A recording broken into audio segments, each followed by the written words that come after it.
सभी साथियों को मेरा नमस्कार है। आप हैं सुभाष सैनी के साथ सब कुछ जानो चैनल पर। प्रिय साथियों, आपसे बड़ी उम्मीद है और साहस है, हमारा मोटिवेशन बढ़ा रहे हैं आप, तो इसी तरीके से सब्सक्राइब और लाइक प्लीज़ कर देना।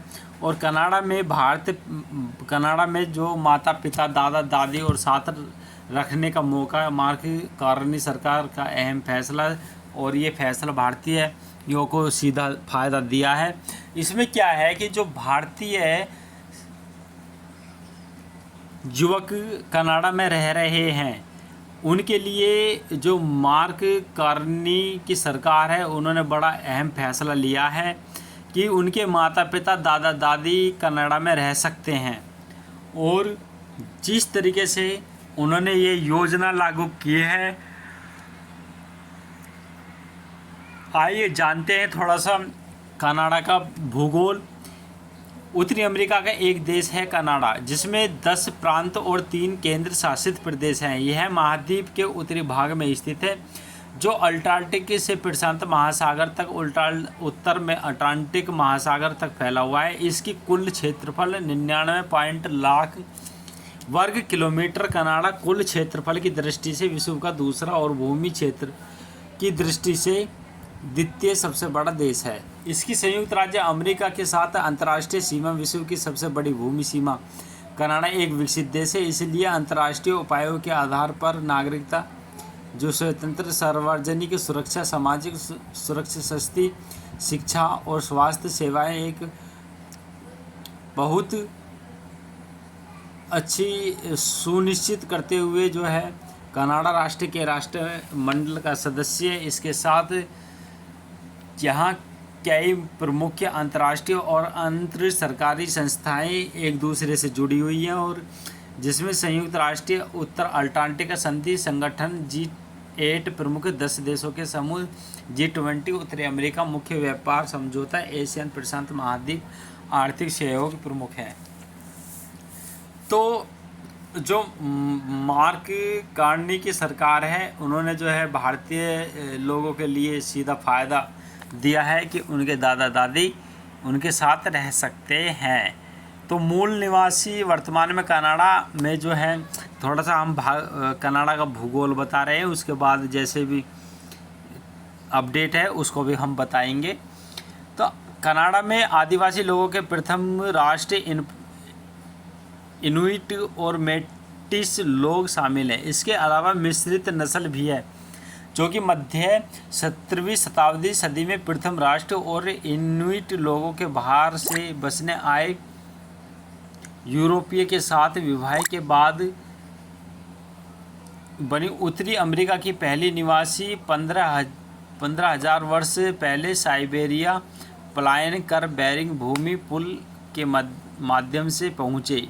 यूरोपीय आवर्जन के पहले कनाडा में आदिवासी जनसंख्या 2 लाख से लेकर 20 लाख तक अनुमान जताया जाता है। हालांकि कनाडा की रॉयल आयोग द्वारा 5 लाख का आंकड़ा स्वीकार किया गया है। यूरोपियन के आने के साथ वहां इन्फ्लुएंजा, खसरा और चेचक जैसी घातक बीमारियों के साथ भी आ गई थी। एक ही सदी वहां की आदिवासी जनसंख्या में 80% की कमी की गई।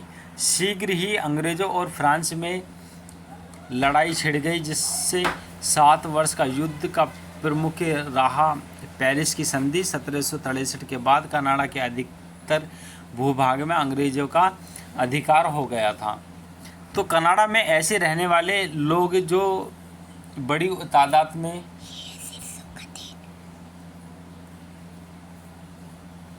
जिनके माता पिता दादा दादी दूसरे देश में रहते हैं, यह प्रोग्राम ऐसे परिवारों के साथ आने का शानदार मौका देता है।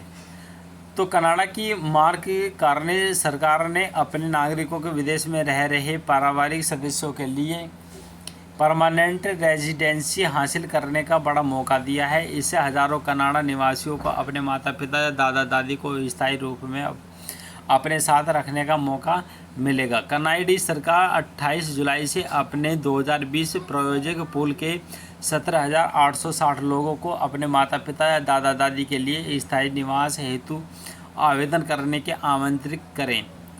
भारतीयों के लिए विशेष रूप से खास मौका, कनाडा में ऐसे भारतीय की बड़ी संख्या है जिनके माता पिता भारत में रहते हैं। ज़्यादातर हमारे भारत में जो कनाडा में रहते हैं पंजाब के लोग रहते हैं।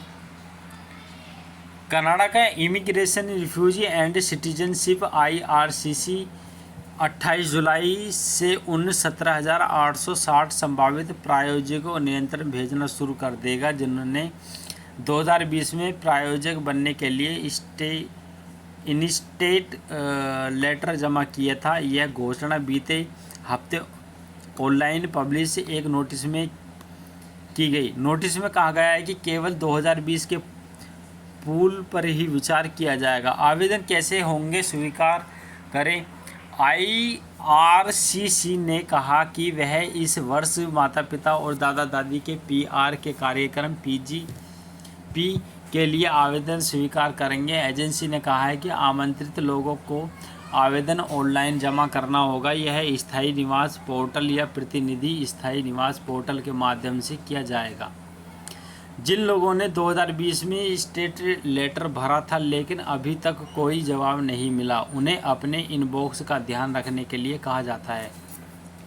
IRCC ने स्पष्ट कर दिया है कि नया फॉर्म स्वीकार नहीं किया जाएगा। निमंत्रण केवल उन्हीं व्यक्तियों को जारी किया जाएंगे जो पहले से ही 2020 के पूल में हैं। यह कार्यक्रम कनाडा के लोगों के परिवार के सदस्यों के लिए स्थायी निवास रास्ता है। इसमें मांग आमतौर पर अधिक होती है, इसलिए IRCC योग्य प्रायोजक का चयन करने के लिए ड्रा का उपयोग करता है।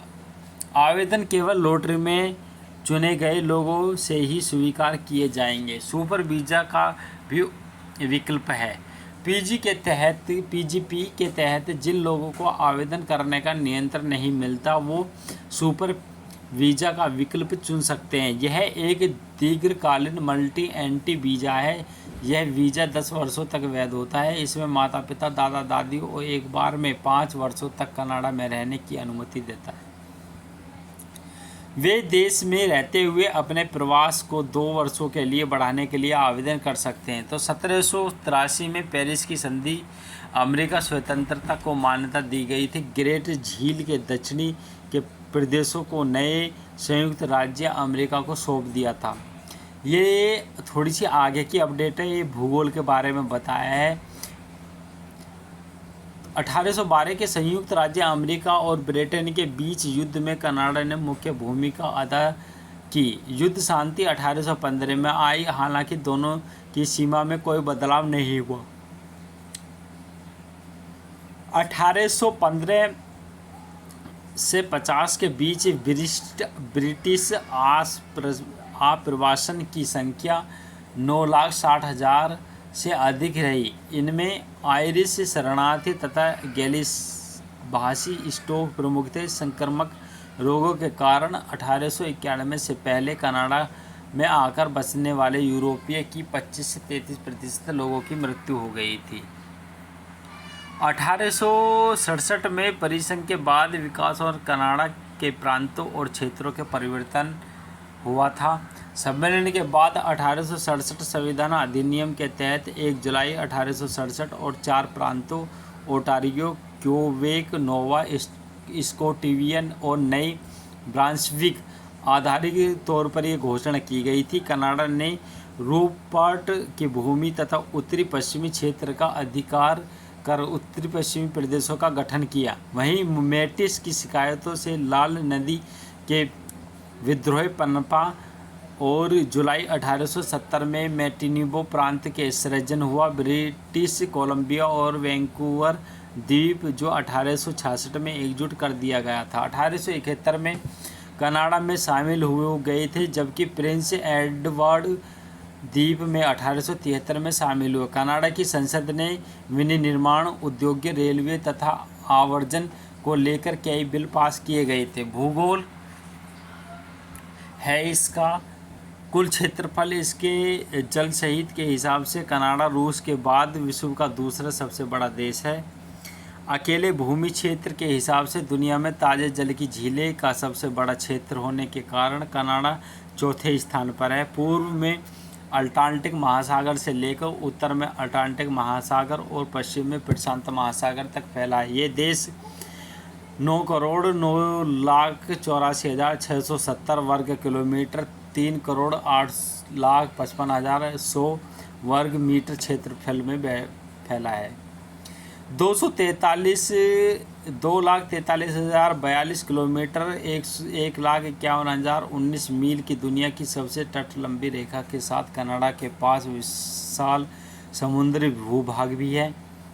संयुक्त राज्य अमेरिका के साथ दुनिया की सबसे बड़ी जो भूमि सीमा साझा करने के अलावा 8,891 किलोमीटर 5,525 मील कनाडा उत्तर पूर्व में ग्रीनलैंड और इसलिए डेनमार्क साम्राज्य के साथ एक भूमि सीमा साझा करता है। द्वीप में दक्षिणी पूर्व में फ्रांस के सेंट पियरे और मिकेलोन के विदेशी समूह के साथ एक समुद्री सीमा है। कनाडा दुनिया का सबसे उत्तरी बस्ती कैनेडियन फोर्सेस स्टेशन अर्ल्ट का घर भी है। एलिसमिथ द्वीप के उत्तरी सिरे पर है 82.5 उत्तराक्षांश और उत्तरी ध्रुव से 817 किलोमीटर 508 मील दूर है। कनाडा को 7 भौगोलिक क्षेत्रों में भागों में विभाजित किया गया है। कैनेडियन शील्ड, आंतरिक मैदान, ग्रेट लेक्स, सेंट और लॉरेंस तराई क्षेत्र, एप्लियंची क्षेत्र, पश्चिमी कोर्डिलेरा, हडसन की खाड़ी, तराई और अटलांटिक। बोरियल वन पूरे देश राज्य में व्याप्त है। उत्तरी अटलांटिक क्षेत्र में और रॉकी पर्वत के माध्यम से बर्फ प्रमुख है और दक्षिणी पश्चिम में अपेक्षितः सपाट कनाइड प्रायरी उत्पादक कृषि की सुविधा प्रदान करती है। ग्रेट लेक्स सेंट लॉरेंस नदी दक्षिणी पूर्व में और पानी देती है, जहाँ तराई क्षेत्र कनाडा के अधिकांश आर्थिक उत्पादन को मेजबानी करते हैं। तो कनाडा में 2 करोड़ से अधिक झीलें हैं, जिनमें से 563 झीलें 100 वर्ग किलोमीटर 39 वर्ग मीटर से बड़ी हैं, जिनमें दुनिया का अधिकांश ताज़ा जल मौजूद है। कैनेडियन रॉकीज कोस्ट माउंटेन और अटलांटिक कोर्डिलेरा में ताज़े पानी के ग्लेशियर भी है। कनाडा के भूभाग के वैज्ञानिक रूप से सक्रिय है।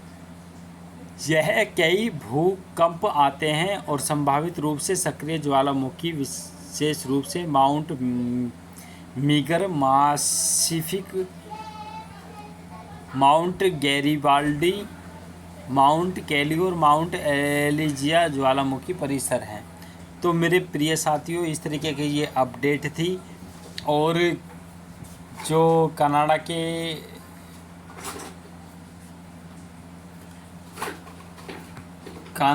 ने जो स्कीम ये निकाली है, तो इससे भारतीय लोगों को, ज़्यादातर जो पंजाब के लोग हैं, उनको सीधा सीधा फ़ायदा होगा। तो मेरे प्रिय साथियों, इस अपडेट को शेयर और सब्सक्राइब अपने साथियों के साथ करना, जिससे कि उनको भी फ़ायदा हो। जय हिंद, जय भारत।